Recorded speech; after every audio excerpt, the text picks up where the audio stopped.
All right. Hi. Welcome. How you guys doing? Good. Good. How are you? Good. How's everything in Indiana? Uneventful. It's hot. So I think it was, it's 91 currently. So. Holy cow. I think that's what it is here. Yeah. You got Arizona temperatures. Maybe it's 97 here. Yeah. I don't know why I'm complaining to you guys when you live in Arizona. Well, you have to deal with humidity though, right? Is it humid there too? It is. Yeah. They say 91 and then it'll feel like whatever. So just, just tell me how it feels. Feels like a sauna. Yeah. Here Yeah. it feels like an oven. You can either be in an oven or a sauna. And the son and I are not friends. So on top of that, Yeah, So. you probably get like sunburnt like that, right? Yeah, I have SPF 100 around here somewhere. So literally 100. So. Yeah, you're like my cousin. Okay. All right. We'll kick this off. All right. Cool. All right. Well, Snow, we did it. We did what? We broke that one wish willow and we got Brent Terhune back on the podcast. Yay! Yeah. I mean, Well, hopefully this goes well, better than what the other one wish willows that we've heard of. Yeah. It's like you wished on the monkey's paw. We'll see how it goes. Dude, Snow and I have a different opinion on that because I love that movie. Mm-hmm. I thought it was great. And Yeah. Snow, not so much. Snow, why didn't you like the movie? I don't know.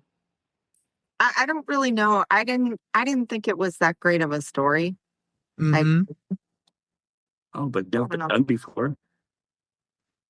I know. What was it by the same people that made the one with Demi Moore?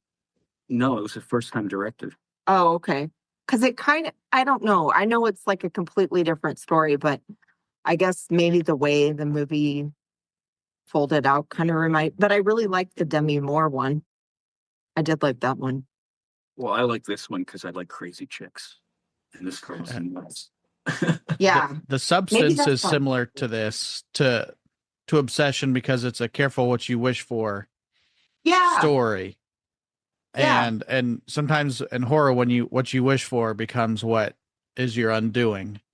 And both kind of are mysterious. The substance kind of appears and she can talk to somebody on the phone about it. As with Bear and the Obsession, he can talk to somebody, but there's no real customer support. It just, you've started this, we can't undo it type thing. So it is Pet Sematary, where they try to bring somebody back, and of course it goes bad. Yeah, and I didn't really like the lady that sold him the stuff. I was like, why? She's real helpful. Like, what are you doing in this job? Like, you act like you can't be bothered right now. It's like customer service anywhere, though. What a jackass. I did like you take it on your podcast. They're coming to get us. Your co-host said, well, you could tell they had no budget because they were using a stuffed cat.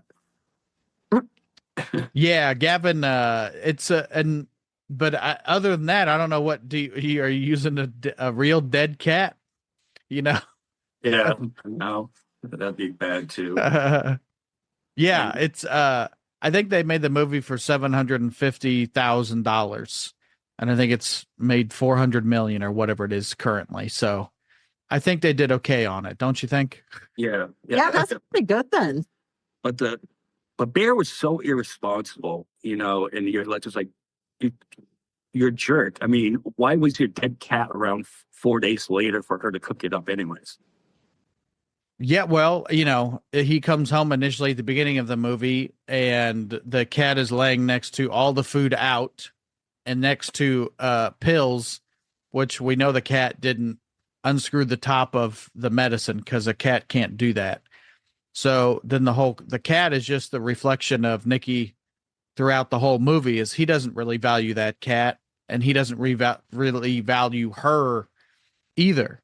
When he says, I don't want to undo the wish, I just want to change it. He doesn't want to undo the thing. He wants her to still be infatuated with him, you know? Yeah.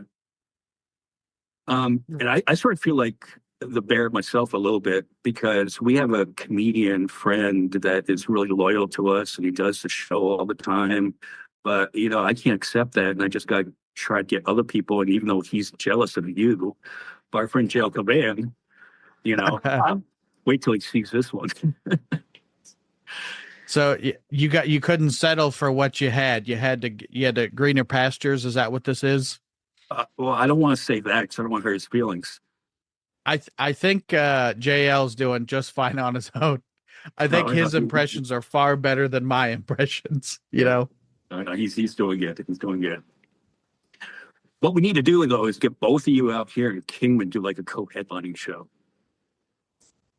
Yeah, if we can make it happen, if anything, we can both be on the podcast at the same time. Yeah. How was As your JL? characters? Oh, I don't know. We'd have to talk. I'd have to work that out with JL. Maybe we could do in character. I don't know. And you gotta cry a lot.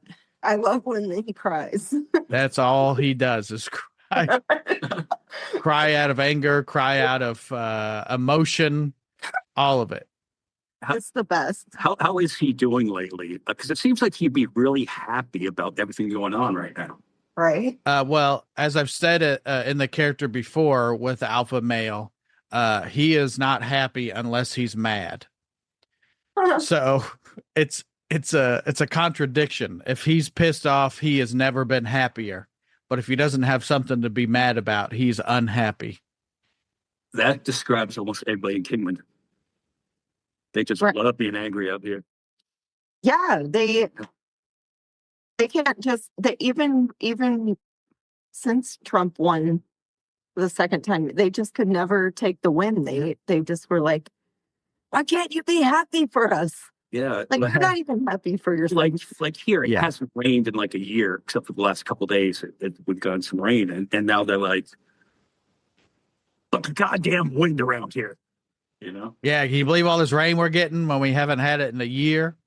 It's perpetual unhappiness. It's you got to have that. They don't know what to do with themselves if they're not mad in some way. You got to just do what they do and say, if you don't like it, leave. That's I'll help you thing pack. to say. Yeah. Why didn't they leave during the Biden years? Where are they going to go? No other country would want them. That's probably true. Now, what's the biggest city that you guys are near? Las Vegas. Yeah. Okay. So it gets pretty cold at night out there, or is it still hot at night? It's still hot at night. Yeah, it's still hot. It's during the winter we'll get down to maybe 20 degrees. So okay. It's not like the desert. I think like Death Valley is where it gets really cold at night. Mm-hmm. Death Valley is like the hottest place in the United States. But doesn't it get really cold? Maybe in the winter. I suppose if it drops from 120 to 60, that's quite a drop off. So it just feels cold. I think the hottest temperature they've had there is like in the 130s before. Yeah. It's also where the Undertaker lives. So the Undertaker hails from Death Valley. So. Oh, speaking of the Undertaker, I had a funny story I wanted to tell you because of wrestling. This was back in the day, and Triple H, Paul Levesque, was from Nashua, New Hampshire, and he went to school high school with my buddies. So back in the peak of the Undertaker, Triple H, I want to say 1998, 99, we went to Lowell, Mass, which is 20 miles south of Nashua. And unbeknownst to my friend, because Triple H's real name is Paul Levesque, hey, Paul L. John Blank slept with your sister, which was a true story. My friend was like, he is going to kill me. I'm like, no, I think that's a funny sign. Did they so you held it up at the event? Yeah, the I sign? don't think saw it. Yeah. Because I know they haven't been known to take people's signs before. So, and that was back in the day when I would watch wrestling religiously, where the crowd was nothing but signs. And I hate when there's like a tall guy in front of me now at any event. So I can't imagine a poster board in front of you the whole event. It must have been terrible. I think we were back a ways too, though. So I don't know. I think I was impeding anybody's vision from where I was sitting. No, I just say it back in general, just looking at the old wrestling shows, you're like, man, everybody has a sign.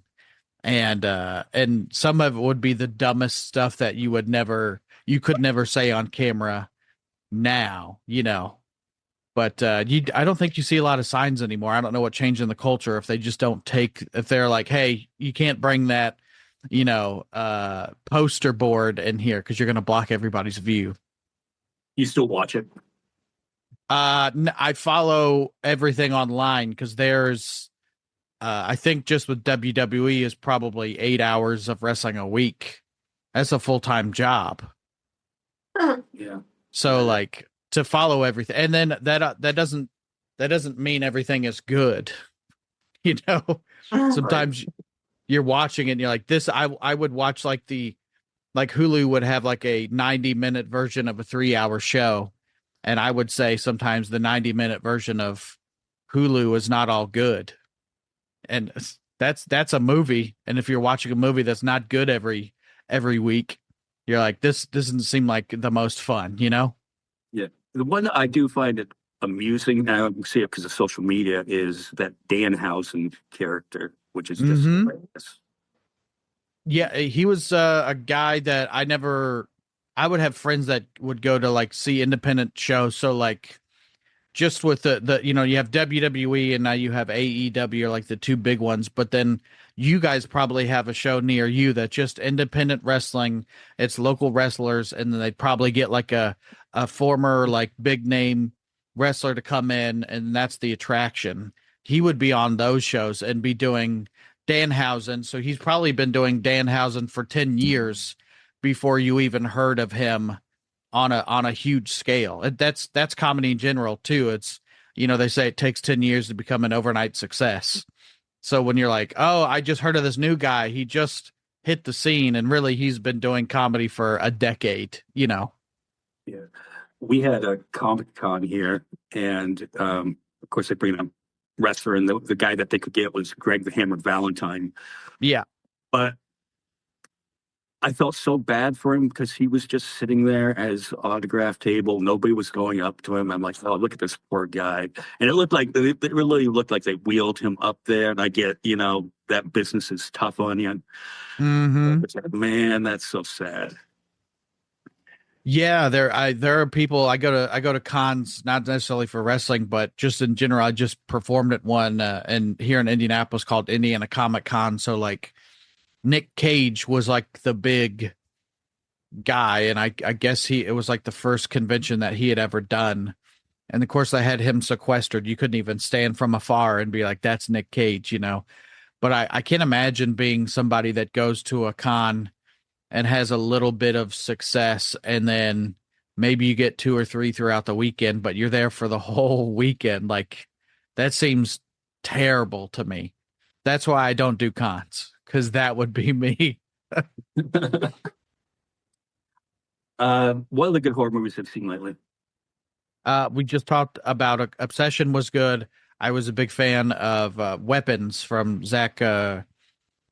So he did the movie Barbarian was the other one, and he's from the comedy troupe The Whitest Kids You Know. So there's been like a kind of a renaissance of funny people making horror movies. Jordan Peele was one of those as well, still is. But it's the juxtaposition of you used to do comedy, now you do horror, which have similar outcomes. You're both trying to build up tension for a release. And, one is scary and one is funny, but it's just interesting that some of the better horror movies recently are coming from people that make funny for a living. Yeah, we have a friend Ivy's directing her first movie coming up. It's set in Kingman. And it's we call it Satanic Circus, and it's got Ginger Lynn. It's got one of the I think one of the Jasons, but one of the Jasons from like the newer, Friday the 13th part, whatever they're on now. Yeah. And there's just a lot of people. I asked her to come on and provide me some names to see if you knew any of them, but she couldn't get back to me in time. But it's got a lot of prominent people from low budget horror movies. And I was surprised to see how much of a community they have in that group with all these different people and how they support her. Because she's a first timer here. It doesn't know anybody. And you have like Ginger Lynn, like, hey, I'm going to take you under my wing. I'm going to show you around, show you how to do this. And so we're kind of really excited about that project. And I know on your show, you also reviewed Mars Attacks, and that was filmed right outside of Kingman. Part of it. Oh, yeah. really? I didn't know that. The part where they're waiting for the aliens. Yeah, the aliens first come down and sound like Hillary Clinton. Yeah, that scene was filmed maybe 10, At Dry Lake. Yeah, what's that, 10, 15 miles north of here? Yeah. That's pretty cool. Have you guys seen Mars Attacks recently? Not since, I think it was when Hillary was running, was the last time I wanted to watch it. Okay. I usually watch it every so often. Like if I see it come on, I'm like, oh yeah, because I always remember it. I like that movie. Yeah, it's one of those 1950s throwback type movies where the aliens aren't necessarily the big head gray aliens, but it's the big brain type aliens. And that we got a lot of listeners that said that movie scared them as a kid just from The Martians. And Really? I don't know that I was necessarily scared of it, but I do remember watching it as a kid. Yeah, I thought it was funny. I always thought it was funny. Like when I watched it, I think I watched it as a teenager. So. Speaking of aliens, did you see Disclosure? Or Disclosure Day? I did, yeah. And I tend to watch movies when they hit streaming or just for time purposes is whenever I can watch it on on my own. So I did see Disclosure Day from Steven Spielberg, and I thought it was pretty long. It was long, yeah. It was long, and I thought that it's a good movie, but it took a long time for him to show you the thing that you already knew you were going to see, which was the aliens. He's done like 3 or 4 alien movies already. So I would have like the last 20 minutes, I would have liked that to be more of the movie, the more of the disclosure part. Right, yeah, because Disclosure Day happened probably in the last 15 minutes of the movie, not to ruin it for you, Snow. But sorry. Yeah, no, I'll have to watch it. I don't even think I've heard of it. And it was intense, but the car chases were a little far-fetched on it. When they hit behind a rock. They hit behind the rock, and the one scene where the one car pushed the other into a train. The accident just didn't happen for a while. I mean, there are so many times viewers are willing to suspend their disbelief when aliens are the reveal, and you know that to be true. Then you're like, okay, there's one suspension of disbelief. So I got maybe 2 or 3 before I'm like, okay, this movie's a little bit much. But I did like the movie, and what's her face, the lead actress in it was very good. I can't remember her name. She's married to, I don't remember, but Disclosure Day. Famous Quiet Place. Yeah, Emily Blunt. She was great. Yeah. And I just watched her because my kid wants to go see Odyssey. So we were watching Oppenheimer yesterday, and she was great in that movie too. I still have it. Did you guys like Oppenheimer? Yeah. Oh yeah. Okay. I liked it better. I liked it better the second time I watched it because the second time I watched it, I understood the back and forth between the flashbacks a lot better.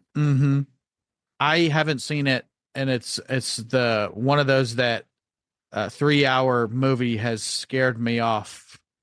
And I will watch it, but it's one thing I'll watch 3 1-hour episodes of a TV show, but a 3-hour movie seems like a chore, even though I'll go watch Goodfellas 4 more times before I see this 3-hour movie. You know what I'm saying? Yeah. Oh yeah. Goodfellas. That's in my top two. That and Jaws. Okay.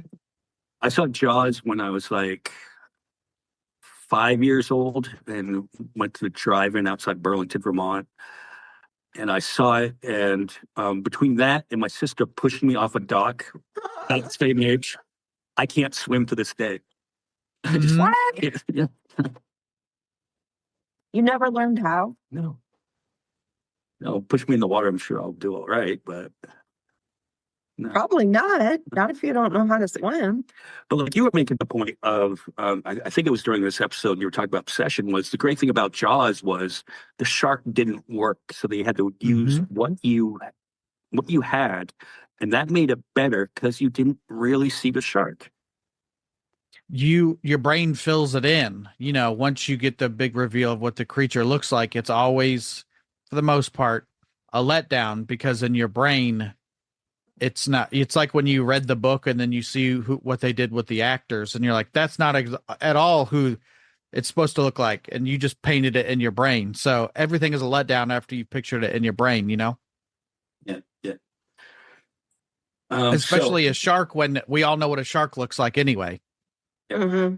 So Yeah, and then if you go to Universal Studios and you go on that Jaws ride, it's like that does not look like a real shark at all. Looks like metal. can I ask what if we just named our top two movies, what are your top two movies? Oh, you guys are probably gonna make fun of me, but so my favorite all-time movie is probably Willy Wonka and the Chocolate Factory. That's a good one. yeah, Yeah. nothing wrong with that. And gosh, number two. Well, I don't know. I like Usual Suspects a lot, and I know everybody always gives that one a lot of shit, but I thought that was a pretty good movie. That's not a bad one either. Okay. Yeah. I've only seen it once, but I did like it. And once you know the twist, then you get a lot of references elsewhere when things will parody a certain twist in the movie. And if you haven't seen it, you don't get it. And then you see that movie and you're like, now I get the Simpsons episode. I get all these other references that pop culture has made. Yeah, like just recently, you, MJ, are finally going to get a whole lot more references because he finally watched Idiocracy. After all Yesterday. these years, I've been bugging him. I'm like, you have to watch Idiocracy. It's like a documentary now. Yeah, Yeah. Well, that's a problem. I never saw it, but I'm watching. I'm going, this isn't funny because it's just too real. But it would have been funny if you would have watched it back like in 2005. And then you're like, holy shit, we had turned into Idiocracy. Yeah. I didn't think it would take, I thought it was supposed to take 500 years, though, according to the movie. Well, hey, the future. Yeah. It took less than 20. Yeah. It's that thing of the South Park guys are like, how do you make fun of the current situation? How do you make fun of clown shoes? The shoes are already a joke because they're very big. So how do you make it funnier when the things that are happening already are so far-fetched to begin with? Yeah. You have to be 8 times over the top as opposed to 2, Yeah. Yeah. What do you think about old Lindsay? Lindsay dying, he died. He's dead. So I don't feel any emotion. So It's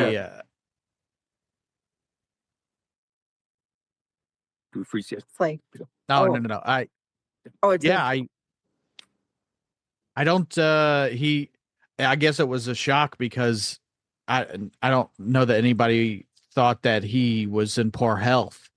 And in fact, I've seen a lot of people be like, here's him yesterday moving around, but I don't know what got him. I haven't looked it up. So, a ruptured aorta is what they're saying.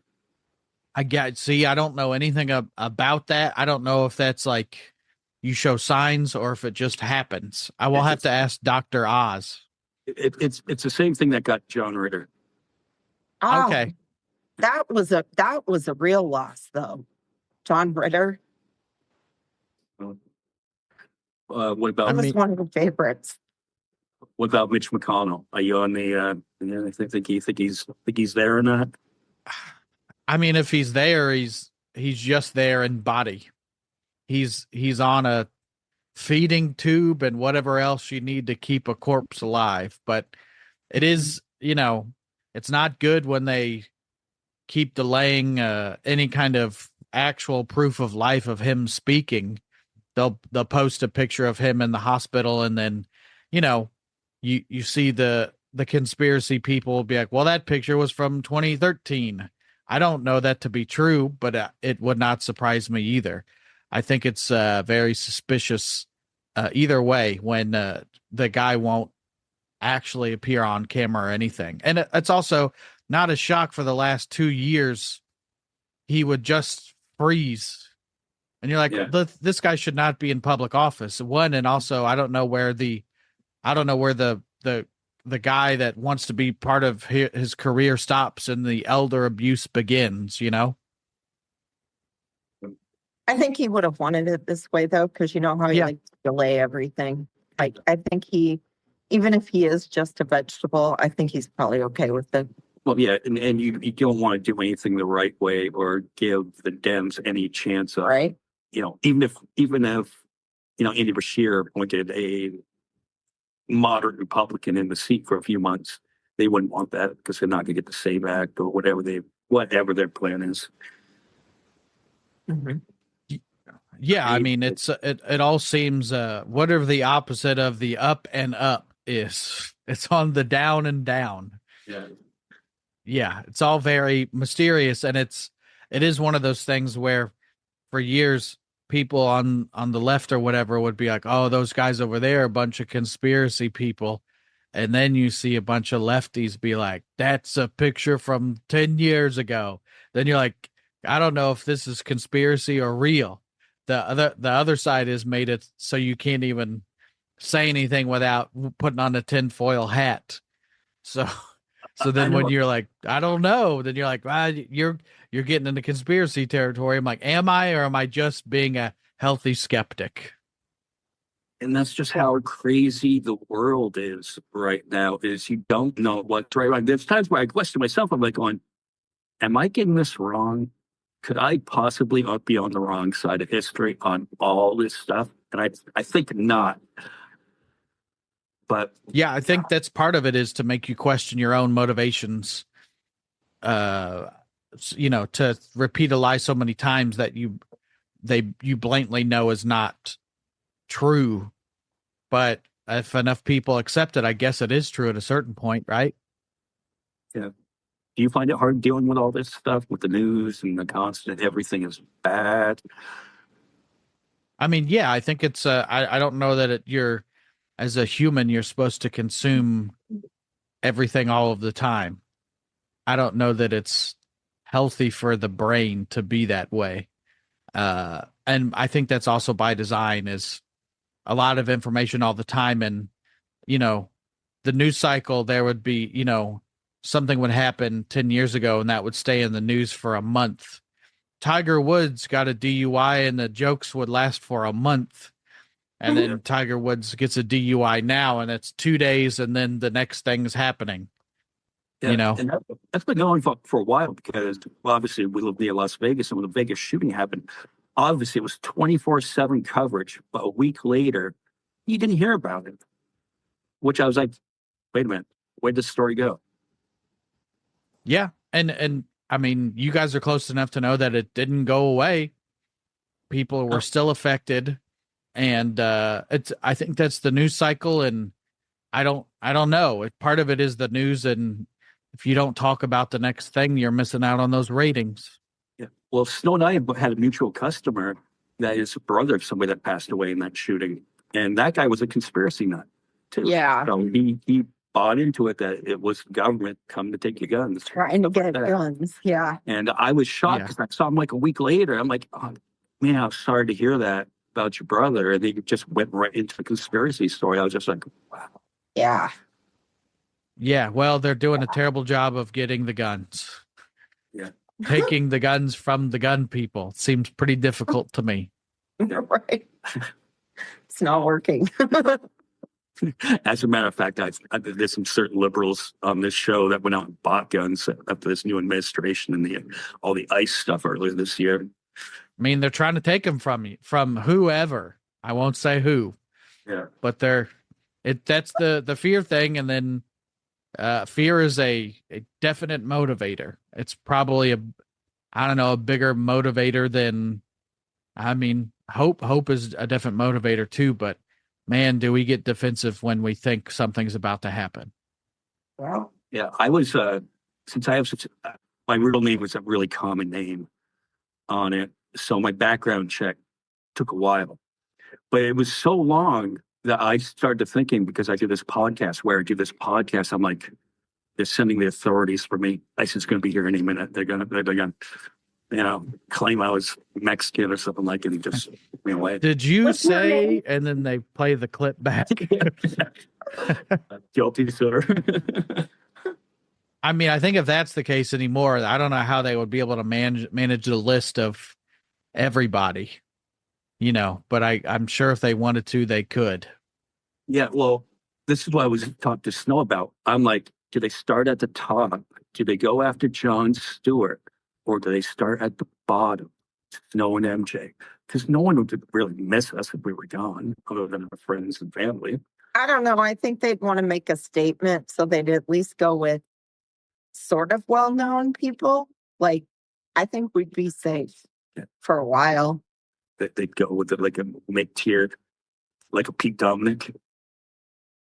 Well, and they've already been like attacking, not like kidnapping them or anything, but they've already been attacking like the people at the top that say things that they don't like, that tell the jokes that they don't like. Yeah. Look what happened to Colbert. I mean, they tried going after Kimmel. There's that thing of the law says Congress shall make no law.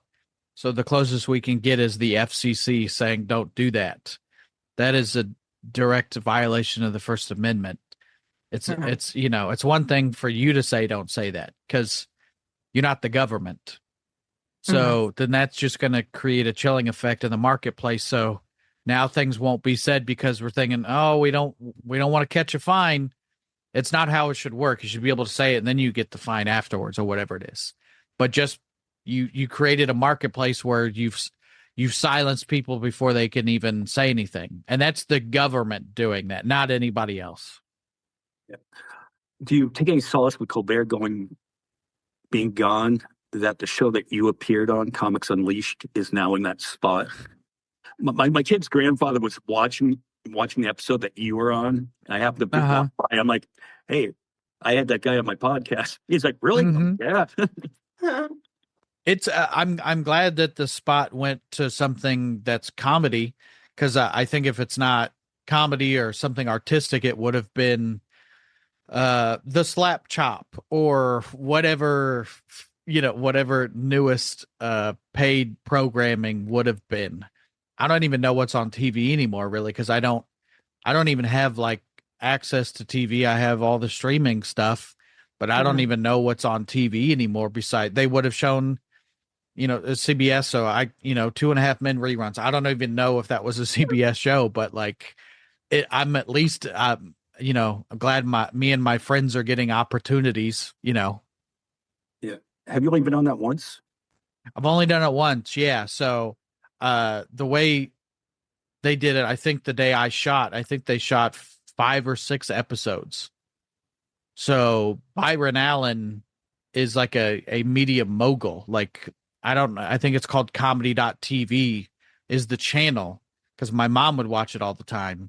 And it was all just shows that he created.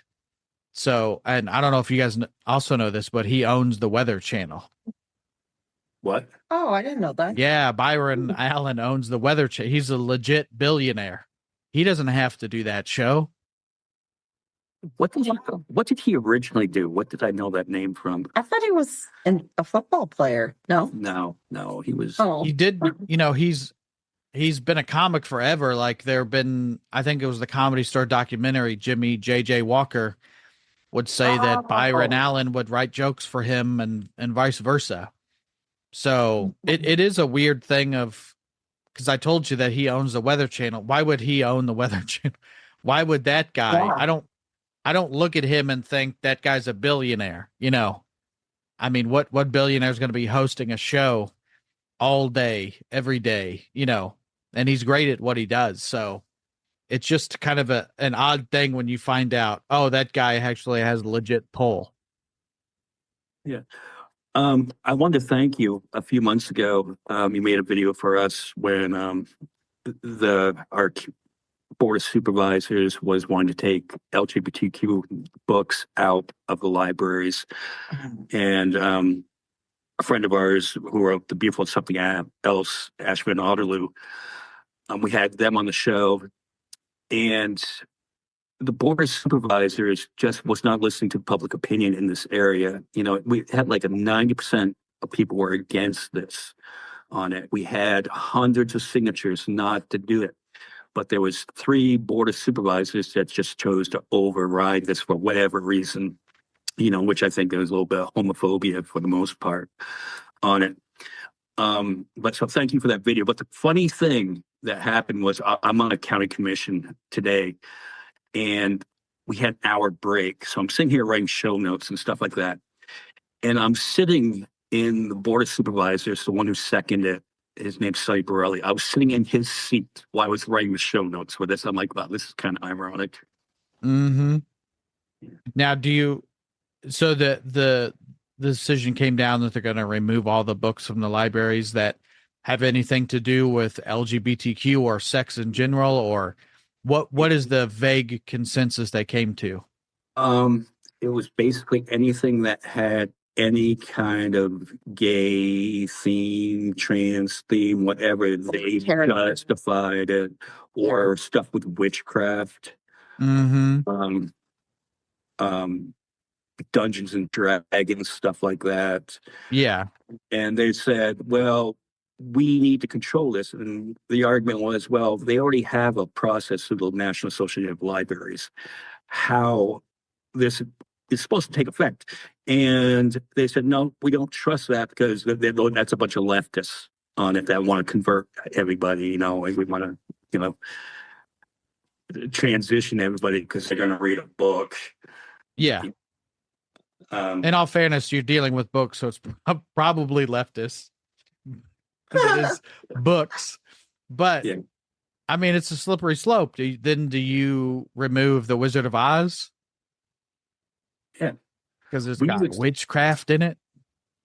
We even we had one of our friends go to the board of supervisors meeting where they held the vote, and she goes, "I have a book I want you to review," and then she was just like, "This book contains rape. This book contains murder, incest. There's all this gay stuff in this book." And then she held it up, and it was a copy of the Bible. Mm-hmm. And which we planned that out. We knew it wouldn't affect the vote at all. We just wanted it for the prop, Yeah. Like where it sounds like one of what's happening with data centers now is the community doesn't want it, and you know what? The 3 people that make the decision, they think it's a good idea. So I wonder how their bank accounts look after they go ahead with it. Yeah, they well, even here though, the people here aren't opposed to the data centers, which is weird. Like because the left is telling you that you're supposed to be opposed to them. Like that's their consensus. They're building them here. It's weird. Even though we're going to run out of water, probably in the next 20, 30 years. I mean, you said it hadn't rained in a year. Yes. So, I mean, good luck. I don't know, man. At a certain point, I'm like, I guess we'll all be in a drought, and I'll say I told you so, but you wouldn't believe it anyway. So, well, I don't know. Well, I don't know where I'm going to move exactly, but I'm moving out of here. Yeah, I can't take it anymore here. And in Indiana, did they just rename the month instead of Pride Month? It wasn't a Nuclear Family Month or something like that. Yeah, and it's Indiana, so I'm sure they did say Nuclear Family Month.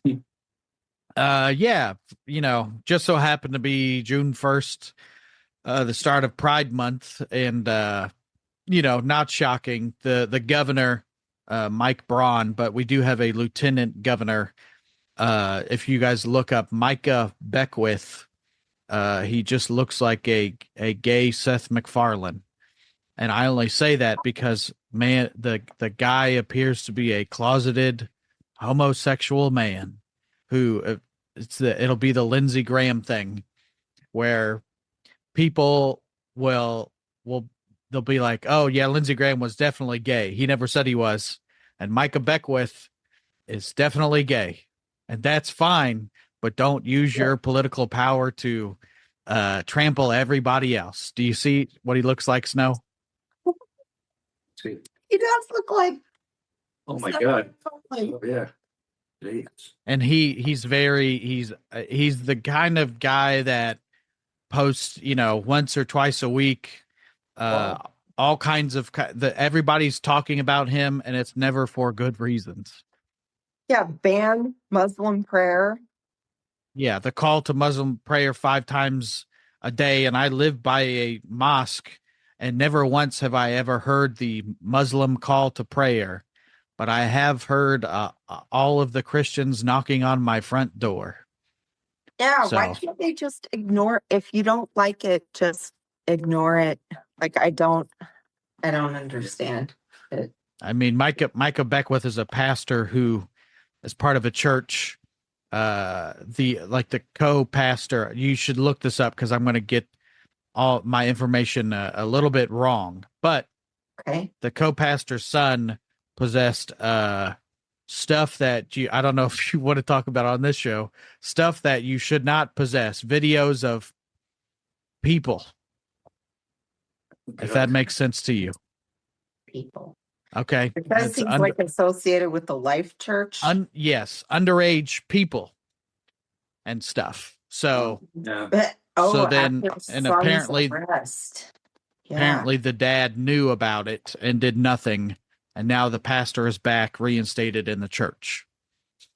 So it seems like all the calls should be coming from within the house, and they are not.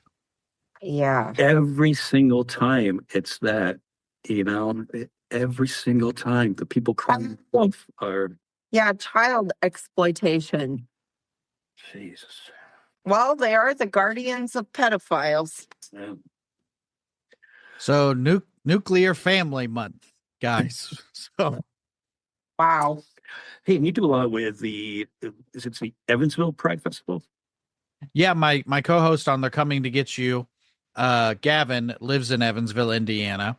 So we were going to try and do something the month of June to support any kind of movement like that. And Gavin knows personally the people at Evansville, the River City Pride.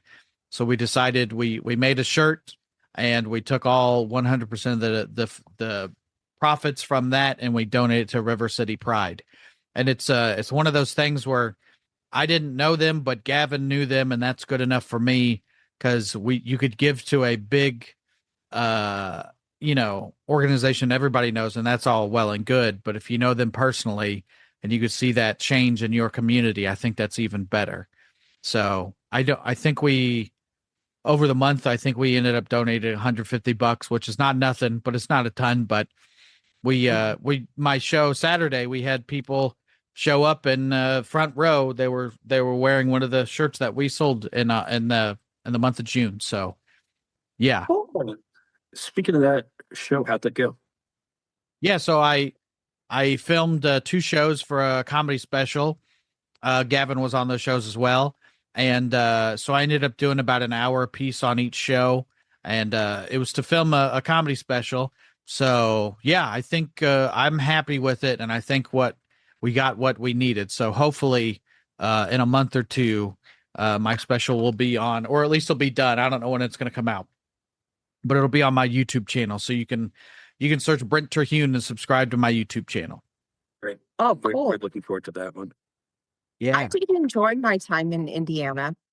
I stayed on Mass Avenue though, so it was really fun. Like I hung out in the gay district the whole time. It was a good time. it's a good time. It's Mass Ave has a bunch of you said the gay district, and you're not wrong. I was going to say it's got a lot of theater, but why wouldn't it? No, Yeah. it has a lot of great food. Yeah. A lot of like the Mass Ave is a great part of town. They have a jazz club there called the Chatterbox. A lot of arts and stuff. So it's downtown. It's a good time. I tried to go to the Chatterbox, and since it's so like it's tiny, it's a little Yeah. strip, so there was no room in there. But I mean, I went by it, but Yeah. I did go to That the gay bar that's like the 2-level one. That one was fun. Like it's like a 2-story building.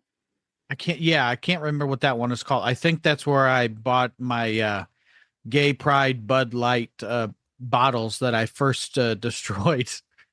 I walked in and I said, I knew they had the rainbow bottles. And I said, can I Okay. get 2 of those, but please just dump it out because I'm taking it home and I'm going to make a video, but it's for good reasons. And the guy was like, sure, man, whatever. So somewhere I think I still have the rainbow colored Bud Light. Wait, before it was even a thing 2 years ago. I did it 2 years before that because, of course, why wouldn't my character just be upset that there's gay beer? Do you drink it all? A little bit. Yeah, but not very often. And the thing is, like, most nights when I'm, air quotes working, just doing a show, I usually don't drink because I try to treat it like a job. So I don't know that I've ever been on stage impaired or intoxicated because it would throw off everything about my performance. I know some people don't hit the stage until they've had a few, and that's good. But everything about my performance would be off. So I never started after the fact. So usually if I'm drinking, I'm at home or the work day is done. That's pretty responsible, though. Well, I mean, I try to be, and a lot of times I'm in a town that I've never been before, so my out of state plates automatically are like, well, watch this guy, Yeah. so you drive everywhere when you do gigs. Sometimes if flying is the better option, I do, but I do like to drive to a lot of things. And recently, I was going to fly to a few things, and the ticket price was about what I was going to make for my high paying corporate gig. And I was like, if I bought the ticket, it would be a wash.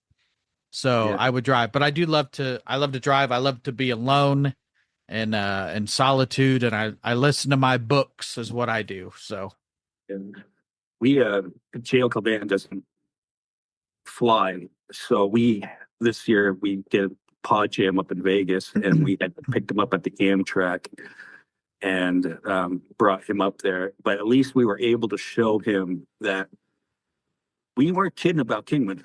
mm-hmm. No, I mean, I go through some of these small towns. How would you guys say it's a small town where you live? Yeah. Yeah. So it's a lot of those towns are there's going to be a Mexican restaurant and the people love the Mexican restaurant, but they hate everything else about the people that work there. It's an odd thing.